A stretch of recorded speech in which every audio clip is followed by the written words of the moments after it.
If someone had told Mr. Ali that marrying 7 wives would almost send him to an early grave, he would have laughed. But today, he isn't laughing. Because the 7th one did something that almost ended his life. Let me tell you the full story. Step by step we go, feeling the rhythm flow, almost home now. Mr. Ali was a hard-working businessman in the village. He spent years building his life, saving money, and setting up businesses. When he finally became wealthy, he decided it was time to settle down. But Mr. Ali didn't want just any woman. He wanted a woman who was educated, polished, and fit the standard he believed he had reached.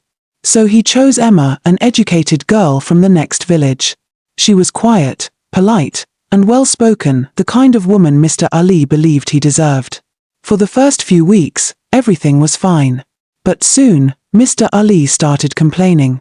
Emma ran the house well, cooked well, and helped Mr. Ali arrange his shop. Yet after some months, Mr. Ali began complaining that Emma was becoming disrespectful. She wasn't supposed to give suggestions when he was talking, she was supposed to listen and stay quiet. One day, during a heated argument, Emma said, "But, you said we are partners. I only share my ideas. How is that disrespect?" Mr. Ali snapped, "You see? This is the problem. Because you went to school, you think you can talk like me. If we continue like this, I will marry someone who knows how to keep quiet." Emma didn't know what else to say. She kept quiet, hoping things would change. But they did not. They only got worse. Just 1 month later, Mr. Ali married his second wife, Amina. Amina was very different from Emma. She was soft, calm, and extremely obedient. When Mr. Ali spoke, she bowed her head. When he gave instructions, she rushed to do them. At first, Mr. Ali was proud. "This is the kind of wife a man needs," he told his friends. "A woman who listens." But it didn't take long for him to discover something else.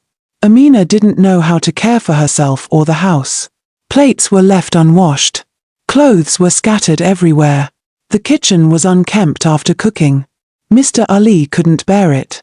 So he decided to marry a third wife. The third wife's name was Megan, and from the first week she entered the compound, peace disappeared. Megan talked loudly, walked loudly, argued loudly. If Emma cooked, Megan complained. If Amina swept the compound, Megan said it wasn't done well. If anyone greeted her, she answered with attitude. Soon, the quiet compound became a battlefield. And Mr. Ali spent his days running back and forth, shouting, "Stop this nonsense. Leave her alone. Why are you fighting again?" Some days he succeeded in separating them. Other days, the women would push him by mistake while fighting, and he would end up sitting on the ground, breathing heavily. Neighbors started peeping through their windows every evening, waiting for the next drama. One afternoon, after settling 3 fights before lunchtime, Mr. Ali dragged a chair outside and sat down quietly. His hands were on his head. His heart was tired. His compound was noisy. And his mind was confused. He asked himself, what kind of woman had I married this time? When Emma and Grace were alone, there was no fight. Now it's fight every day, from morning till night. He rubbed his face in frustration. Maybe, he thought, Megan behaved like this because she was the newest wife. Maybe she was trying to show she had power. The more he thought about it, the more convinced he became. Yes, he said quietly. That must be the reason. Maybe she is acting like this because she thinks she is the last wife. He looked at the noisy compound and sighed deeply. If I marry one more wife, he said, everything will balance. Then she will stop fighting. So, right there on that chair, with shouts echoing in the background, Mr. Ali made a decision. He would marry a 4th wife. Because in his mind, only another woman could bring peace to the war he created. One hot afternoon, Mr. Ali left his noisy compound and went to the village square. He wanted to rest his head, drink palm wine, and forget about the fights at home. He sat under a big tree, drinking slowly, when he noticed a beautiful young lady walking past. Mr. Ali's eyes followed her immediately. He stood up quickly and rushed to meet her. "Hello," he said with a big smile. "My name is Ali. I like you. I want to marry you. The lady looked at him from head to toe, noticed his fine shoes and nice wristwatch, and smiled. I accept, she said simply. Just like that. Because to her, Mr. Ali looked wealthy, and that was all she needed to see. When Mr. Ali reached home, he was excited. He gathered his wives outside and announced, I have found a new wife. Since you all don't want to give me peace, I will marry someone who will respect me. Emma and Amina looked at each other and laughed. They didn't say anything. Megan's body started shaking. No. I don't want any woman here again. I am the last wife, she shouted. Mr. Ali ignored her and walked away proudly. 2 weeks later, he brought home the new wife, young, beautiful, elegant, the type that makes men turn their neck twice. When Megan saw her, her mouth jammed. All her boldness disappeared. She kept quiet like someone who swallowed hot pepper. Emma and Amina welcomed the new wife kindly. Mr. Ali was happy. He spent all his time with this fourth wife, buying her clothes, following her around, smiling like a young boy in love. But 2 weeks later, his excitement finished. He started complaining loudly. This woman is too materialistic. Every day she is doing makeup. Every day she is painting nails. She has not cooked even one pot of soup for me. He paced around the compound. All she knows is spending money. The amount I have spent in 2 weeks is giving me headache. I need a simple wife, someone that is not too materialistic. So Mr. Ali did what he always did. He married again. He married a fifth wife. Then the fifth wife came with her own complaints. And he went to marry a sixth wife. The sixth wife wasn't enough. She had her own issues. So he married a seventh wife. Mr. Ali thought he had seen all kinds of women. Until the seventh wife came.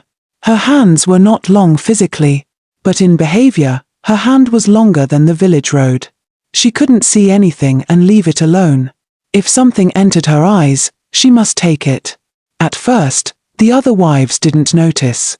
But slowly, quietly, little things began to disappear.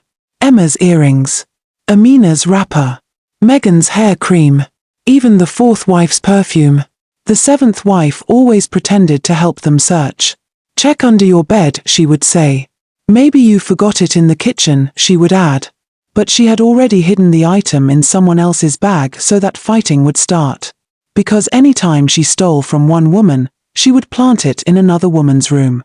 And when the item was finally found, the entire compound would explode. You are a thief, one wife would shout. You put it in my room to disgrace me, another would reply. Mr. Ali spent his days separating fights like a village referee. Some days he succeeded.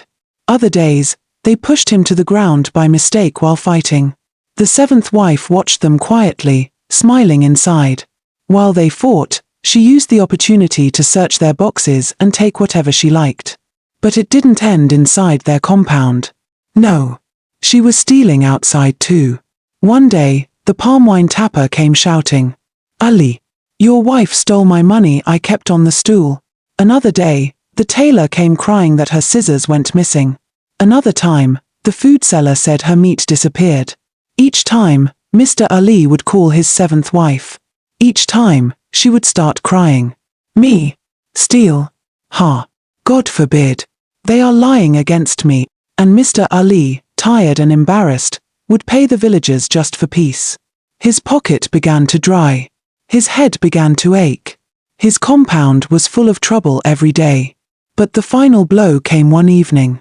Mr. Ali had saved a huge amount of money inside his wardrobe, money meant for his business and house repairs.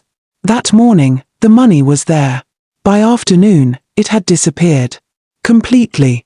Nothing remained. Mr. Ali searched everywhere. He scattered the wardrobe. He turned his mattress upside down. But the money was gone. When realization hit him, his heart squeezed painfully. He held his chest and fell on the floor crying, Arth, my money, my life.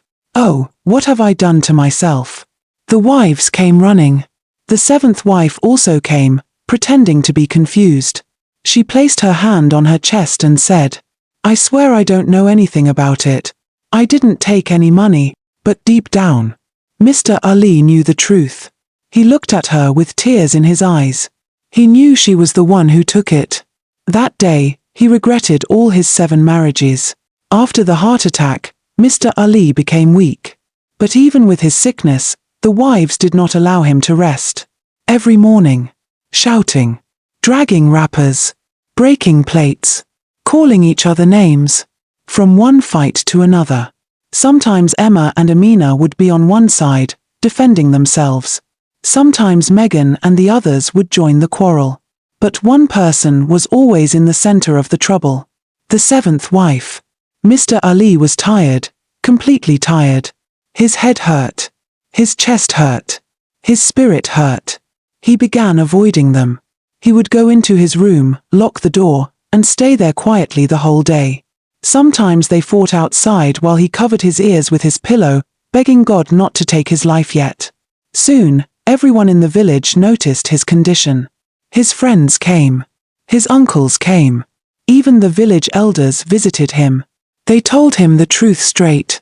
Ali, if you keep these women here, one day you will sleep and not wake up. Send them back and have peace.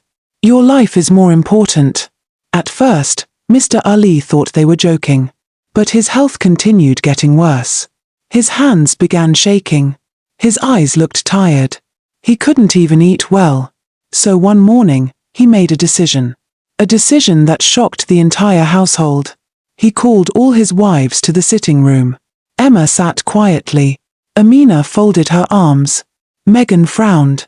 The rest waited loudly. Mr. Ali stood weakly but firmly.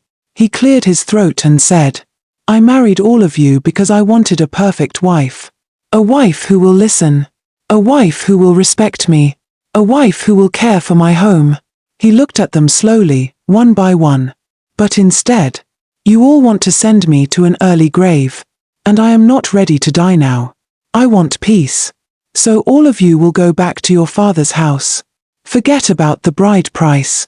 I don't need it. Just go. The wives burst out shouting. What do you mean? You must settle us first. We cannot leave like that. Are we goats? You will give us money. Mr. Ali simply walked away quietly. The next day, he went to the bank. He withdrew money from his savings. He settled all the wives. The 2nd, the 3rd, the 4th, the 5th, the 6th, and the 7th. They collected their money and left angrily, carrying their boxes on their heads. But Mr. Ali kept one person behind. Emma. His first wife. The one he pushed aside because she talks too much. The one who only tried to guide him. He called her into the room. Emma stood there calmly, waiting. Mr. Ali swallowed hard and said softly, Emma, I am sorry. I hurt you. I chased you away in my heart because you were not the perfect wife I imagined. But now I know, you were the only one who cared. The only one who told me the truth. The only one who was not pretending. Emma said nothing. She just listened. Mr. Ali continued. Please forgive me. I promise to be a better husband. I promise to listen. I promise to understand you. Emma nodded slowly. I forgive you, she said gently. Let us start again. From that day, peace returned to the compound. No fighting. No shouting. No trouble. Just Mr. Ali and Emma. Finally living the quiet life he always wanted.